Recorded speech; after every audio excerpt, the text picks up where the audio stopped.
किसी इंसान को पत्थर समझकर ठोकर मत मारो, बल्कि उसे तराश कर देखो, शायद वो हीरा हो।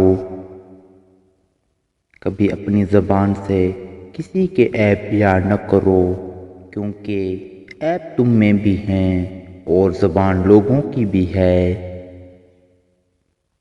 इखलाक भी रिज़्क की तरह, इसमें भी कुछ लोग अमीर, कुछ लोग गरीब और कुछ लोग इंतहा के मुफलिस होते हैं।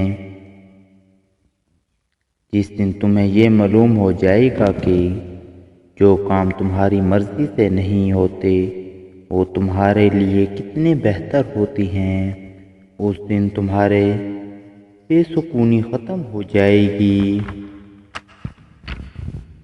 इंसान की तबाही 3 चीज़ों में है: तकब्बुर, हिर्स और हसद। किसी का आप पर एतबार करना आपसे मोहब्बत करने से ज़्यादा काबिल तारीफ़ है।